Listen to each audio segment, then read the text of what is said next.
E9 news కి స్వాగతం. నా పేరు కళ్యాణి. మొగలిపురం గ్రామంలో కోటి సంతకాల రచ్చబండ కార్యక్రమం. భారీగా తరలి వచ్చిన మహిళలు, కార్యకర్తలు. అనకాపల్లి జిల్లా సబ్బవరం మండలం మొగలిపురం గ్రామంలో ఆదివారం ఉదయం కోటి సంతకాల సేకరణ కార్యక్రమంలో భాగంగా పలువురు వైసీపీ పార్టీ కార్యకర్తలు పాల్గొనడం జరిగింది.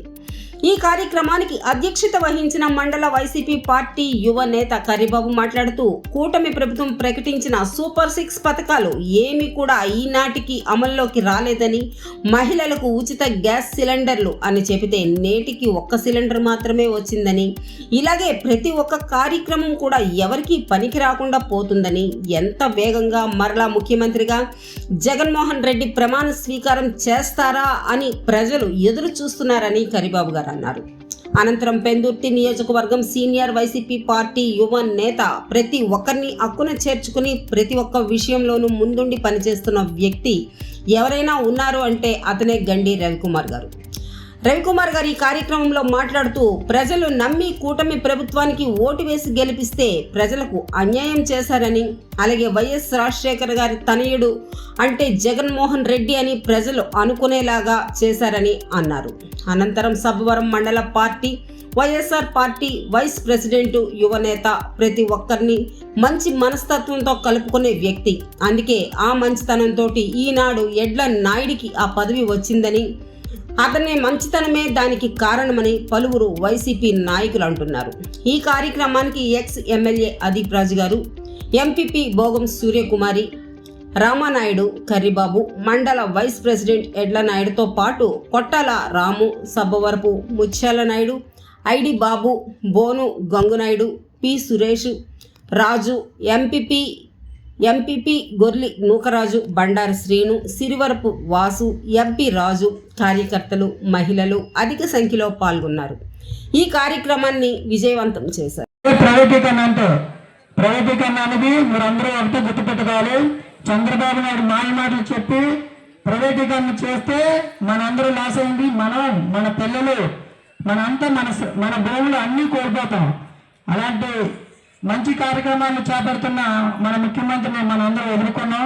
చాలా బాధాకరంగా ఉంది. ఎందుకంటే మనం గత ప్రభుత్వంలో మీ అందరికీ తెలుసు, మంచి పనులు మొత్తం 11 కాలేజీలు ఉండేవి. ఇప్పటి వరకు 2019 వరకు. మరి జగన్మోహన్ వచ్చిన తర్వాత ఆ 11 కాక ఇంకొక 17 కాలేజీలు తేవడం జరిగింది. ఆ 17 కాలేజీల్లో 5 కాలేజీలు పూర్తయినాయి, ఇంకా కొన్ని నిర్మాణాలు ఉన్నాయి. మరి ఇప్పుడు అబద్ధాలాడి గద్దెకెక్కిన కూటమి సర్కారు ఆ కాలేజీలన్నీ కూడా ప్రైవేటీకరణ చేద్దామని ఒక దొంగ ఆలోచనతో ముందుకు వస్తే మన మాజీ ముఖ్యమంత్రి గారు ఒక పిలుపునిచ్చారు. ఎందుకంటే ప్రజా వైద్యం ప్రజల హక్కు. ఎందుకంటే మన 1 రూపాయితో ఇన్ని కోట్ల హాస్పిటల్ కానీ కాలేజీలు కానీ రెడీ అవుతున్నాయి. దీనికి ప్రైవేటు వ్యక్తులకు దారాదత్తం చేయడానికి ఎవరిచ్చారు నీకు హక్కని మన అందరూ కూడా ఉద్యమంతో ముందుకు రావాలని మరి పిలుపునిచ్చారు. కాబట్టి మరి ప్రతి ఒక్క గ్రామాల్లో కూడా ఒక రచ్చబండ కార్యక్రమం పెట్టి ప్రతి ఒక్కరి దగ్గర ఈ పాంప్లెట్ చదివిన తర్వాత మీ సంఘం పెడితే ఈ గవర్నర్ గారికి కోటి సంతకాల సేకరణ ఇవ్వడానికి అందరూ కూడా రెడీగా ఉన్నారు. మరి మీరు కూడా వాసు గారికి అలాగే వారి బృందం అందరికీ కూడా ముఖ్యంగా ఈ కార్యక్రమాన్ని చక్కగా ఆర్గనైజ్ చేసినందుకు అందరికీ కూడా పేరు పేరున హృదయపూర్వక నమస్కారాలు తెలియజేసుకుంటూ, ముఖ్యంగా మా పంచాయతీ వార్డు మెంబర్లు కానీ అందరూ కూడా ఈరోజు ఒక కార్యక్రమం మీకు అందరికీ తెలిసిందే. ఇందాక మన వాసు కానీ చాలా ఆవేశంతో మాట్లాడారు, కానీ ఆ ఆవేశంలో అర్థం ఉంది. ఎందుకంటే మన గ్రామమే తీసుకోండి, 2004కు ముందు మన గ్రామం ఎలా ఉండేది, 2004 తర్వాత రాజశేఖర రెడ్డి గారు ముఖ్యమంత్రి అయిన తర్వాత మన గ్రామ పరిస్థితి ఎలా ఉంది. ఎందుకంటే ఒక నాయకుడు మంచి చేస్తే ఆ నాయకుడిని స్మరించుకోవడం ఎట్టి పరిస్థితుల్లో తప్పు కాదు. ఎవరైతే మన పేద ప్రజలకు కానీ మనకు కానీ మంచి చేస్తారో ఆ నాయకుడిని ఎప్పుడూ మనం స్మరించుకుంటూనే ఉంటాం. అలాగే రాజశేఖర రెడ్డి గారు కూడా చిరకాలం ప్రజల గుండెల్లో నిలిచిపోయిన వ్యక్తి. అలాంటి మహనీయుడి తాలూకు వారసత్వాన్ని పుణికిపుచ్చుకున్న నాయకుడే మన నేటి తరం నాయకుడు, మాజీ ముఖ్యమంత్రి వర్యులు జగన్మోహన్ రెడ్డి గారు. కోల్పోయేటువంటి పరిస్థితులు ఉన్నాయి. అందుకే ఈరోజు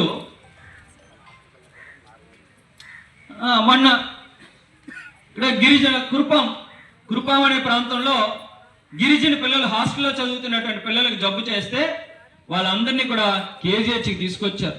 ఈ మార్గ మధ్యంలోనే 2 పిల్లలు చనిపోయినటువంటి పరిస్థితులు కూడా మనం చూసాం. అందుకే జగన్మోహన్ రెడ్డి గారు ముందు చూపుతో ఈ మెడికల్ కాలేజీలు అనేటువంటివి తీసుకొచ్చారు. ఈ మెడికల్ కాలేజ్ రావడం వల్ల ఇందాక నేను చెప్పినట్టు పిల్లలు ఉచితంగా చదువుకోవడమే కాదమ్మా, ప్రతి ఒక్క మెడికల్ కాలేజీలోని 500 పడకలతో కూడినటువంటి అన్ని సదుపాయాలతో కూడినటువంటి ఒక మెడికల్ హాస్పిటల్ కూడా వస్తుంది. ప్రతి మెడికల్ కాలేజీలోని 500 పడకలతో ఒక బ్రహ్మాండమైనటువంటి హాస్పిటల్, అంటే కేజీహెచ్ లాంటి ఒక చిన్న హాస్పిటల్. ఇప్పుడు మన ప్రాంతానికి ఎక్కడెక్కడ ఈ మెడికల్ కాలేజీలు జగన్మోహన్ రెడ్డి గారు తీసుకొచ్చారంటే, ఒకటి నర్సీపట్నం, ఒకటి పాడేరు, ఒకటి విజయనగరం, ఒకటి పార్వతీపురం.